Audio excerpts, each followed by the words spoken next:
A television station in Chattanooga, Tennessee has refused to run a political ad. Now, the political ad was put together by the Freedom to Marry organization. It is a pro-LGBT organization. And of course, they want people to have the freedom to marry regardless of their sexual orientation. So they created an ad featuring a Republican soldier who happens to be gay. His name is Dr. Jesse Ehrenfeld. And the station's like, nah, we're not going to run it because it's too controversial. Now, I want you guys to judge for yourselves. We have the commercial for you. Let's take a look.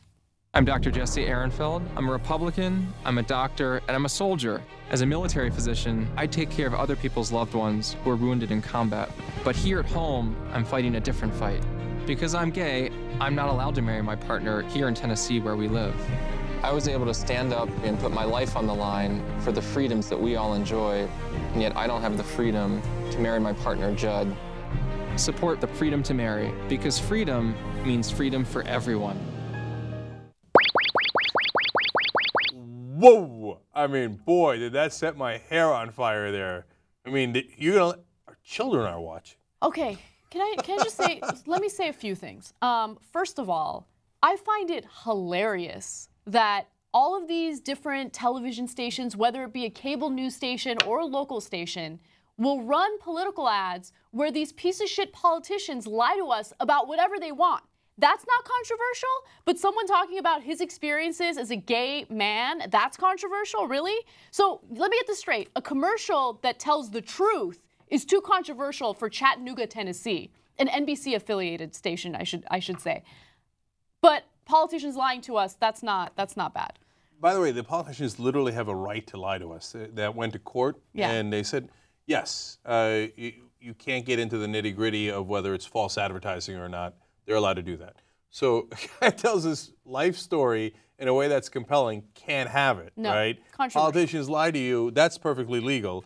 And then let alone all those stupid ads they do, you know, where they keep shooting things. They shoot Obamacare with a shotgun. They're so preposterous. Remember Joni Ernst running those campaigns in Iowa where she's talking about castrating pigs. Yeah. Say, I'm going to make them squeal, right? And that's not disgusting. That's so we can run that. That's not offensive. That's not this. But this, no, demon sheep, that's fine. This can't have it. This was probably the least offensive political ad I have ever seen, right? A man talking about his real life experiences, it's genuine, and he's touching on a really important issue. But of course, Tom Tolar thinks it's controversial because he probably isn't in favor of same-sex marriage. So he uses that stupid excuse of this being too provocative to air. Let me give you a statement from him. He says, it's just a very controversial and personal issue, and we just choose not to air a commercial on either side of that debate. People probably have really strong opinions on one side or other of the debate. It's just an emotional debate for many people. So you, as someone who runs a local news station, believes that if a topic is too controversial, you're just not going to talk about it? You're a fucking terrible president of a local news station. You should be fired. Because the news oftentimes is controversial. Well, it's true. It's hard to do the news. Like, ooh, we've hit another controversial topic. We'll be right back after the break. But you got to just stop all that. Look, I don't know anything about Tom Tolar, and I don't know anything about his politics. I know enough to know he's a terrible person. Okay, now, he might be doing this not because he's a Republican or a right-winger or anti-gay rights or whatever. He might be doing it just because he's scared. Like, oh my God, the community will react adversely because the community, what? Let's keep it real.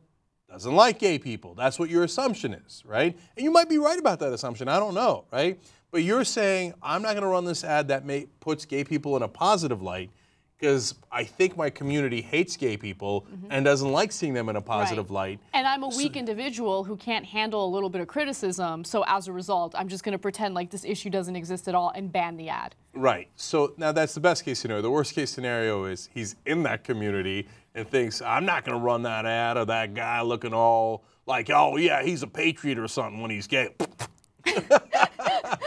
That's your worst case scenario. I don't know which of the two it is, but either way, it's ridiculous because these local stations run on political ads. That's when they make most of their money is during elections. They get paid a tremendous amount of money for political ads. For a station to turn around and say, oh, we're not running an ad because it's political and maybe controversial is hilarious.